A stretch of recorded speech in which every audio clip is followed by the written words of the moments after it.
साधक को साधना में सफलता कैसे प्राप्त होती है? उत्तर, ये तीन बातें जिसकी साधना में होती हैं वो सफलता को प्राप्त हो जाता है।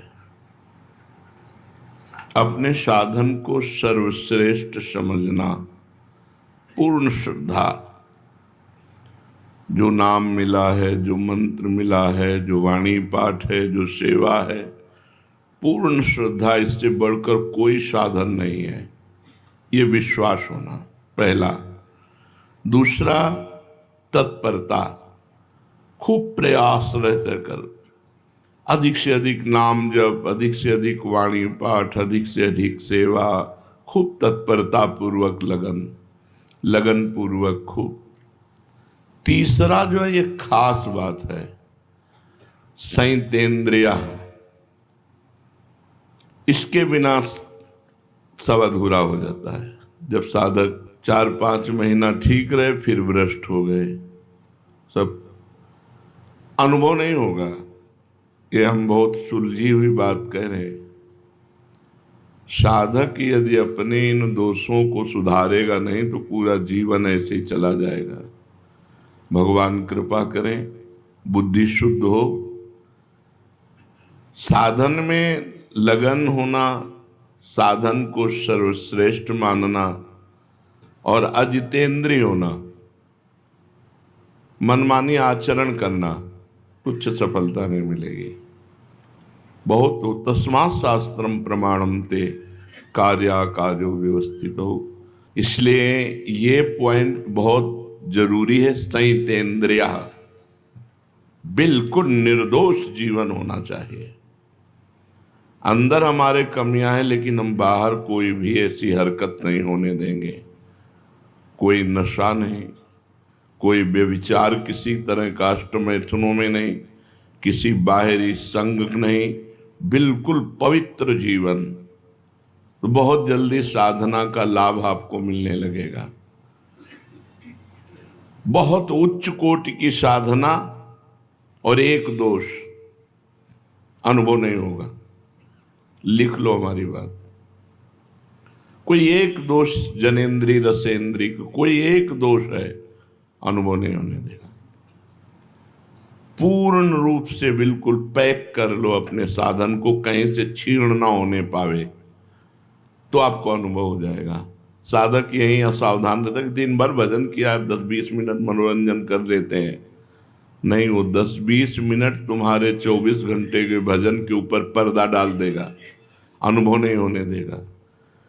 इसलिए बहुत सावधान, ये हम अपने हृदय की बात कह रहे हैं कि अगर आप साधन कर रहे हो तो अपने साधन को बचाना भी सीखो, उसको लुटाओ मत, गलत जगह मत लुटाओ। किसी को पीड़ित देख रहे हो, दुखी देख रहे हो, फिर प्रार्थना कर दो, अपना भजन दे दो, चलेगा। लेकिन इंद्रियों की गुलामी में भजन को छीण कर देना है, बिल्कुल अनुभव नहीं होगा बहुत लंबे समय तक, और आपको साधन में अश्रद्धा हो जाएगी और तत्परता तो रह ही नहीं सकती है। जितेंद्रीय पुरुष तत्पर नहीं रहता। सबसे बड़ा दोष होता है कि जब हमसे गलती होती तो हमें अपने साधन पर अविश्वास हो जाता है, और जो संयतेंद्रिय नहीं है उसकी दिनचर्या एक जैसी कभी चल ही नहीं सकती। ये पहचान है। एक जैसी दिनचर्या संयत इंद्रिय वाला, संयतेंद्रिय, तब ज्ञानम लब्ध्वा पराम शांति मचरेणाधिगच्छति। श्रद्धावान लभते ज्ञानम तत्परा संयतेंद्रिय। दो साधन तो इसमें स्पष्ट प्रकट हो गए, तत्परा, संयतेंद्रिय और श्रद्धा। अपने साथ तीनों बातें इसमें आ गई। अपने साधन पे पूर्ण श्रद्धा, सर्वश्रेष्ठ समझना, और तत्परता पूर्वक, लगन पूर्वक साधन को करना, और साधन में कोई छिद्र न रहने पावे। जैसे आप वैरागी हैं तो किसी माता बहन से किसी तरह संबंध न होने पावे। माता बहनों को चाहिए कि किसी तरह पुरुष से संबंध न होने पाए, किसी भी तरह। अगर आपने इस आज्ञा का उल्लंघन किया तो नष्ट हो जाओगे, और जब नष्ट हो गए तो न मन लगेगा तुम्हारा साधना में, न भजन में, बिल्कुल नहीं लगेगा। और ऐसे रोज उत्साह बढ़ता चला जाएगा। देख लेना, कुछ दिन जब तक पाप नष्ट होते हैं तब तक आनंद नहीं मिलता, नहीं फिर जब आनंद मिलने लगता है, निष्पाप हृदय हो जाता है, फिर क्या कहना, फिर तो कोई रोक ही नहीं सकता परमार्थ में। तो साधन सिद्ध होने में सबसे बड़ा योग है संयत इंद्रिया का। श्रद्धा और तत्परता ये तो जरूरत है ही, लेकिन ये होते हुए भी यदि अजितेंद्रिय है तो अनुभव नहीं होगा। साधन कम हो रहा है लेकिन संयतेंद्रिया है तो बहुत जल्दी लाभ मिल जाएगा। इस पर जरूर ध्यान दिया जाए। संयतेंद्रिया में हर इंद्री का संयम है।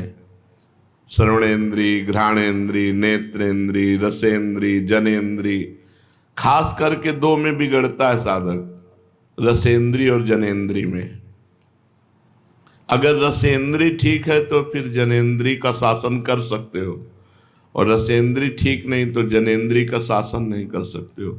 रसेंद्री ठीक है और जनेन्द्री का कुसंग हो रहा है तो भी नहीं बच पाओगे। 5 मिनट हम हंस करके बात कर लेते, 5 मिनट में तुम्हारा सब काम हो जाएगा। तुम्हारे चित्त का अपहरण हो जाएगा, तुम्हारा ध्यान खिंच जाएगा, तुम्हारी मानसिकता बिगड़ जाएगी, तुम्हारे अंदर काम वेदना जागृत हो जाएगी, इतनी असहनीय हो जाएगी कि आप भ्रष्ट हो जाएंगे। ये हम बातें नहीं कर रहे, बिल्कुल यथार्थ कह रहे हैं। बातें नहीं कर रहे, बिल्कुल यथार्थ कह रहे हैं। चाहे जितने तुम प्रवीण हो, तुम्हारी बुद्धि को भ्रष्ट करके और कुमार्गगामी प्रक्रिया करा न दे माया, तो फिर माया क्या है? इतनी बलवती। इसलिए शास्त्र की आज्ञा का उल्लंघन कदापि नहीं। पूरे जीवन भर जिनको सेवा दी गई है उनके ऊपर भगवान का सुदर्शन चक्र है, वो बुद्धि सुधारेंगे। साधन को चौपट करने का बिल्कुल सरल उपाय, इधर उधर ताक झाक शुरू कर दो, तुम्हारा साधन चौपट। अब तुम्हारा एकांत में चिंतन उसी का बनेगा। साधक चाहे स्त्री साधक हो चाहे पुरुष साधक हो, जब तुमने जीवन को भगवान को अर्पित किया है तो एक बार निराशा अपने मन में डाल लो, मुझे जीवन में कभी पुरुष संयोग नहीं करना, ना हस्तमैथुन करना है, ना किसी प्रक्रिया को स्वीकार करना है। ऐसे ही मुझे जीवन में कभी स्त्री संयोग नहीं करना, ना किसी प्रकार की कोई प्रक्रिया करनी। अजितेंद्रीय पुरुष को सफलता कभी मिलती ही नहीं परमार्थ में। इसलिए बहुत संयम, बहुत संयम, और यही संयम तुम्हारी तपस्या बनेगी, और यही तपस्या भगवान की प्राप्ति कराएगी। तास्तितिक्षस्व भारत, ये आने जाने वाले विकार हैं, और ये तभी विकार हावी होते हैं, हमने देखा है, जब भोजन गलत हो जाएगा या संग गलत हो जाएगा, तभी विकार हावी होते हैं। भोजन और संग, ये दो अगर बिगड़ गए तो साधना को चौपट कर देंगे। इसीलिए थोड़ा जबान संभाल के खाओ और दिमाग होश रखकर संग करो। ये कोई एक सौभाग्य का विषय नहीं कि स्त्री मिल जाए या पुरुष मिल जाए या खान पान के, मारा घूम रहा है संसार इसी में। तुम सौभाग्यशाली हो जो इसके त्यागी हो, इसका त्याग कर रहे हो, ये तुम्हारा सौभाग्य है। ये सौभाग्य नहीं कि कोई स्त्री मिल जाए या किसी स्त्री को पुरुष मिल जाए भोगने के लिए। नारकी गतियों में भी ये मिलता है, ये तो हर जीव भोग रहा है। धन्य है वो काछ वाच मल निश्चल राखे, धन धन जननी तेरी रे। धन्य है वो, उसकी माँ धन्य है जिसका काछ जनेन्द्री पवित्र, वाकेंद्री पवित्र और मन पवित्र। जो लंगोटी का पक्का, जबान का पक्का, मन का पक्का। अगर जीवन भगवान को दिया है तो ये पक्का कर लो कि चाहे विश्व की सुंदरी आ जाए, चाहे विश्व के देवराज ही क्यों ना आ जाए, दोनों पक्षों में बिल्कुल निश्चित। और जिस दिन तुम्हारा मन खराब हो उस दिन उपवास कर लेना। ये हम दवा बता रहे हैं। जय दिन खराब रहते दिन भोजन मत पाना, पानी केवल पीना, अपने आप ठीक हो जाओगे। कोई अन्न दूषित गया है या कोई संग दूषित हो गया, विचार की अंदर की वृत्ति भी दूषित हो जाती है। अगर बुद्धि कामुक हो रही है, मन परेशान कर रहा है, भोजन छोड़ दो। एक दिन, एक पहर, दो पहर, तीन पहर, चार पहर, जब तक बुद्धि भजन में न लगे तब तक भोजन न करो, अपने आप ठीक हो जाएगा। और ब्रह्मचारी हो, इसलिए ऐसा हो नहीं सकता कि भोजन नहीं किया तो आप शक्तिहीन हो गए। ऐसा नहीं होगा, आपके अंदर तेज रहेगा, आपके अंदर उछाली रहेगी, पूरी दिनचर्या होगी। और ये कोई जान न पावे, ये छपवाओ मत कि भैया ये 2 दिन से भोजन नहीं पा रहे हैं। नहीं नहीं, हमारा पेट दर्द कर रहा है या हमारे को अनुकूल नहीं पड़ रहा है, स्वास्थ्य ठीक नहीं है, अब सेवा पूरी करो, भोजन बिल्कुल मत करो, अपने आप ठीक हो जाएगा। ये साधन में बहुत जरूरी पॉइंट है, नहीं तो आपको अनुभव नहीं होगा।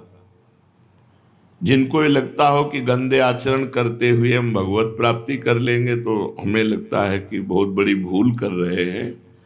वो अचानक भगवान कृपा कर दें तो घोर पापी को भी परम पद दे दें, लेकिन सिद्धांत ऐसा है, संयतेन्द्रिया, अपनी इंद्रियों को बस में रखो, उसके लिए कुछ भी छोड़ना पड़े, कुछ भी छोड़ना पड़े। साधक और विषयी में क्या अंतर है?